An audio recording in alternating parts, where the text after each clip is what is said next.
Hi, Philosophy 70, and this is my lecture on Carol Gilligan. So Carol Gilligan is not a philosopher.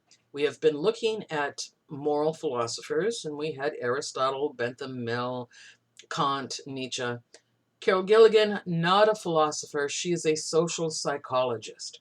She's also still alive, and so her work is very current.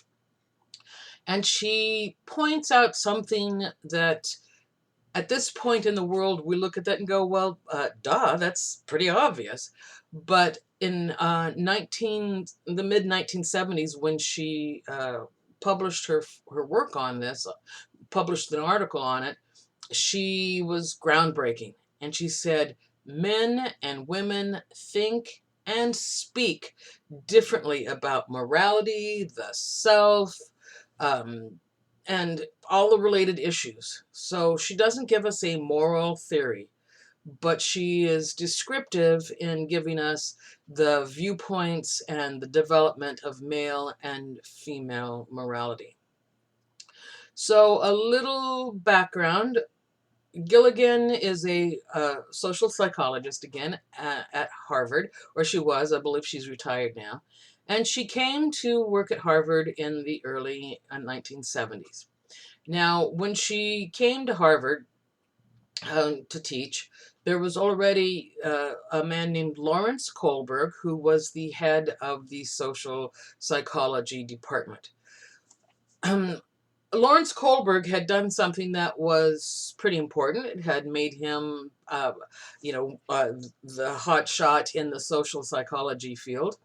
He did a longitudinal study, and he published it in 1969. And he did it on roughly a 20-year span of studied on boys. And then he applied it to all people and said, this is how people develop. Okay.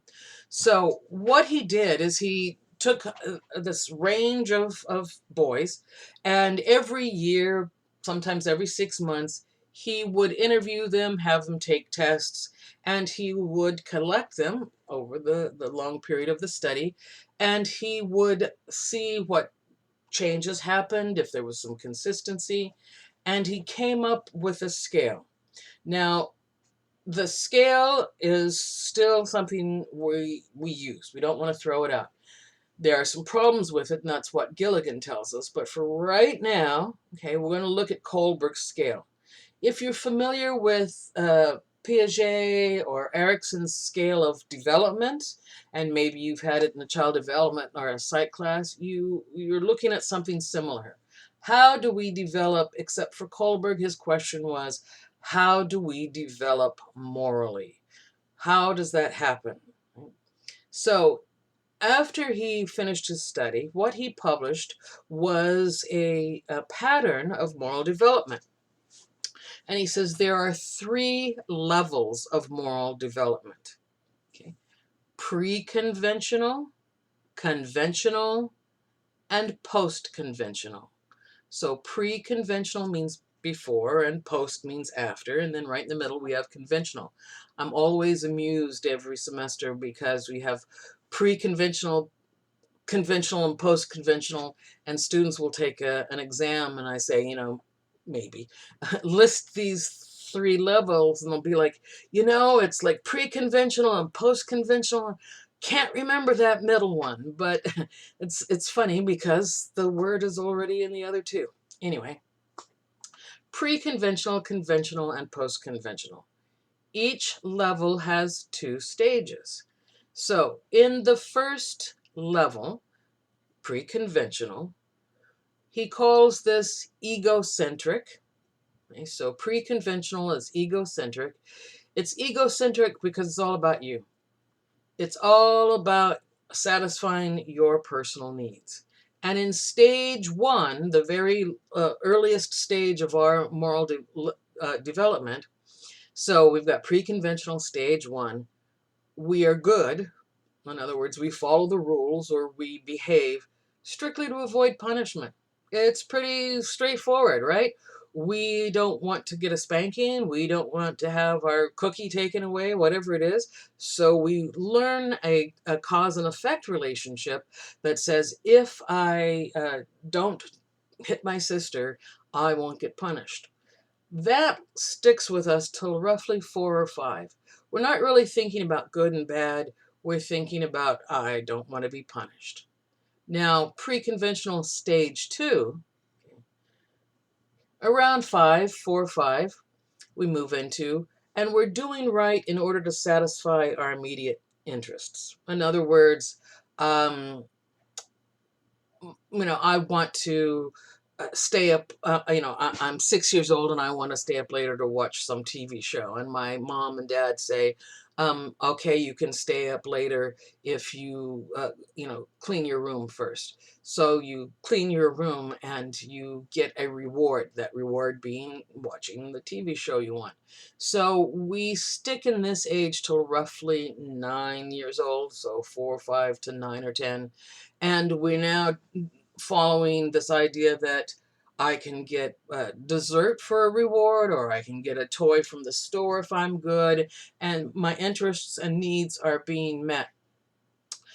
Most people move out of this stage, again, roughly 9 or 10. However, we've discovered that people who become lifelong criminals never move beyond this stage. Their moral development is stunted. So they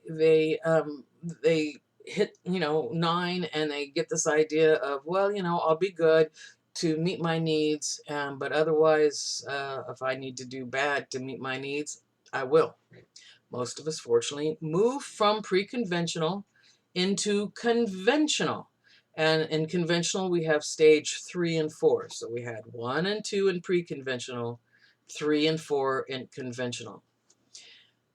He identifies the conventional level as being societal. In other words, we stopped looking at just ourselves. We're starting to look at the group, the welfare of the group, the harmony of the group. Is society working? So in stage 3, conventional level, stage 3, we do right in order to get what he calls the good boy approval.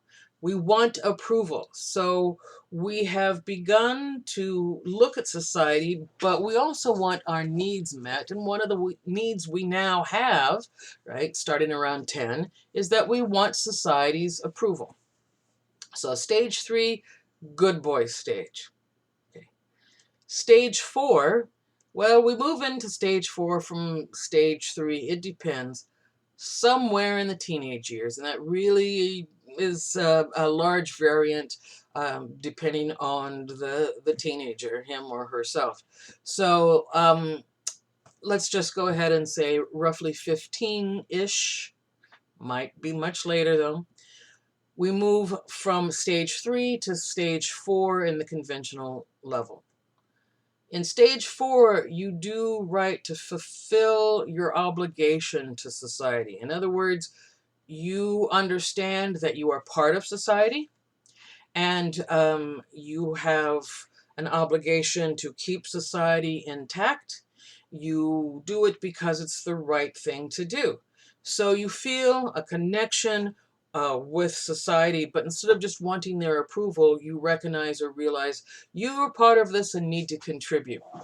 One of the problems that we find in society is that there are segments of people who don't feel part of the general society. So we have people who are disenfranchised. They're not part of the mainstream society. And because of that, they don't feel that obligation to the mainstream society. Now, a lot of times they form their own groups, and we tend to call them, gangs or, some sort of militants, whatever it might be. But they don't feel part of society, and they don't feel they need to uphold society's rules. They have their sub-society, and they uphold the rules of their own sub-society. Okay, out of conventional, after stage 4, we move into post-conventional, and this is something that is rare. Most people fall into conventional stage 4. They are looking at their relationship to society and trying to fit in with it. In the post-conventional stage, they are starting to look at universal abstract principles, things like concepts of, human rights over society's values. So they want to be unbiased. And Kohlberg says only a few people actually reach this stage, this level. But there are 2 stages within this level. Stage 5 in post-conventional is the idea that you want to uphold the values of society and the rights of humans. So you would reject society if it conflicted with rights. For example, you would say, look, we have a society and I try to follow all of the rights, all of the rules of society, but my society has said that slavery is okay, for example. That violates a human right. So if I'm someone who's in stage 5, I would then work to try and change society. I wouldn't just, flat out like, oh, you're wrong and I'm going to do what I want. Actually, I might. But the idea here is that I would then try to convince society why they are wrong and get them to understand human rights. The last, and what he says is the highest stage, is stage 6. And he says this follows universal principles of justice. It's judged by principle rather than convention. Well, really, the only thing I can think of that fits stage 6 would be the deontology of Immanuel Kant. So when Kant makes these principled proclamations that say, never lie, never steal, never cheat, remember that from a few lectures ago? When he says that, and Kant says it and means it, he's following principles. It doesn't matter what else is going on. It doesn't matter if following that principle leads to people being carried away and tortured. You have to tell the truth that you know where they're hiding. So stage 6, very few people get there, and we're done with the scale. We start off at pre-conventional, move through stage 1, 2, then go to conventional, stage 3, 4, then post-conventional, conventional stage 5 and 6. Okay, he did it with boys and published it and got a lot of acclaim. Now we can get back to Carol Gilligan. Carol Gilligan came into Harvard about 5 or so years after Kohlberg published his study. Kohlberg had begun to get a diminishment in his fame. When he first published, people were like, oh, this is, this guy's got it. Boy, this is new. It's brilliant.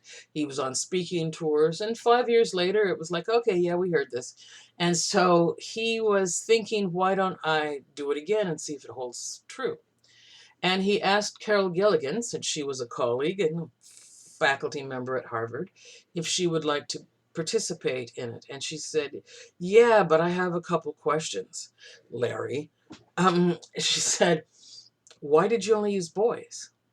And he said, oh, well, because they're the normal, they're the natural, they're boys, they're males.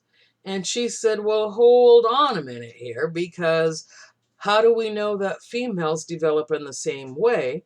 And, what makes you think that boys and girls are the same?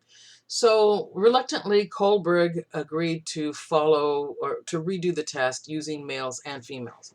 And what he did, or what they did, now it's Kohlberg and Gilligan, is that they collected matched pairs. So if they had a boy of a certain IQ, certain ethnicity, certain income level, age, whatever, they matched that with a girl of the same IQ and age and so on. And so they had a lot of matched pairs so that they could get an accurate reading. Are the differences because of income income divisions, or is it because it is age, or whatever it might be. So they ran the test again. They did not do it over a long period of time. It was not a longitudinal study. They just wanted to see how everybody fit into the study now. Pardon me. So they ran the study again, and when they finished, Kohlberg said, well, yep, this is where the boys fall. All of the boys fall on this scale exactly like they did in my previous study. He says, but boy, it's not looking good for females, because females get stuck on the conventional level, stage 3. So that's the good boy stage. He says women never progress beyond that. He says women never develop fully. Poor women, they're emotionally deficient. So in Kohlberg's view, women stop on the conventional level, stage 3, the ironically called the good boy stage. In other words, he's saying that females are doing things not because they even are obligated to society or feel an obligation to society. They are doing things because they want to get the approval. They just want to make people happy. And he determined that because when he saw the results on a lot of the questions, people, pardon me, women, could not really go to just a black and white answer. Those black and white answers, it turns out, is what Kohlberg thought was the right way. Like, you could work on a principle. Nope, stealing is wrong, so that's the highest form of morality. Nope. And then women would answer the question, well, stealing might be right, in this circumstance, but it would be wrong in this circumstance. And so women were coming up, or trying to come up, with these creative answers. Here's a person who stole a loaf of bread to feed their children. Okay. Should we send them to jail? After all, it is stealing. And a lot of the males said, yep, stealing, send them off to jail. A lot of the women, as in nearly all of the women, said, well, why can't they feed the family? What's the underlying problem here? And it's not going to do any good to send them to jail, because now the family's going to starve. So can we address the problem of actually finding a way to prevent this from happening again, rather than just simply punishing the thief? Kohlberg said, yep, see, they just can't make up their mind. It's not cut and dried. They're like, well, what if we do this? And what if we do that? He actually thought the women were just kind of weak and wishy-washy. So he publishes, or wants to publish, and says women don't progress past stage 3, the good boy stage. And again, Gilligan steps up and says, well, hold on a minute there, Larry. You're missing something important. You have looked for your outcomes for these various questions with very narrow blinders, and you are seeing the results through the lenses of what you want to see. She says, you have mistaken two things. One is that women move through the scale differently. Okay. And secondly, they actually move into the post-conventional principled thinking. They actually get to stage 5, which is upholding values, but looking at issues like human rights. She says, what you've missed is that the women are operating on a principle. Right? They're not just wishy-washy. They have a principle. And that principle she calls a morality of responsibility. A morality of responsibility. It's the idea that women have this morality of responsibility to help others, to avoid hurting, to meet obligations, to follow your conscience, to maintain relationships. And it's contextual and relationship oriented. So in other words, You can't just abstractly say stealing's wrong, it's always wrong, bad, bad, bad. You have to say, why can't this person feed their children, and how can we get this person job training or rehabilitation or whatever it is that we need? So it's a principle that is every much as strong as a principle that says people are entitled to freedom. It's a principle that women are working on. Furthermore, it's a principle that women start to follow at a very early age, roughly until the age of 1 to 4, 3 maybe, a little bit sooner than the males. Women move out of that following rules to avoid punishment stage and into doing right to satisfy their immediate interests. And instead of sticking in stage 2 until roughly 7, they move in, until roughly 9, like the males. They do the change at about 7. So by 7, they're in the conventional level. They're looking at stage 3, trying to do right. But it's not just for the good boy.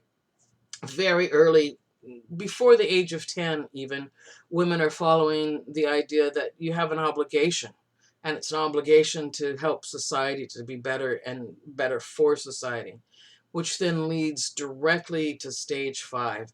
And it's very common for women under the age of 20 to have been uh, already moved to stage 5 and looking at this morality of responsibility and following principled thinking. So women follow the same scale, but they follow a different pattern. Males move through the pattern just how Kohlberg outlined it, but as Gilligan points out, women move through it more quickly and reach a higher level. So women follow a different pattern than males of Kohlberg's scale. So she says these female values of compassion, care, they are principled. Kohlberg says, nah, I don't see it. He stays pretty much blind to that. He doesn't think it fits into these principles that he is the one who set the criteria. Here's a principle, freedom, autonomy, those kind of things. And he doesn't look at things like relationships and maintaining relationships as being a principle. It is something, however, that fits into this morality of responsibility in the female view.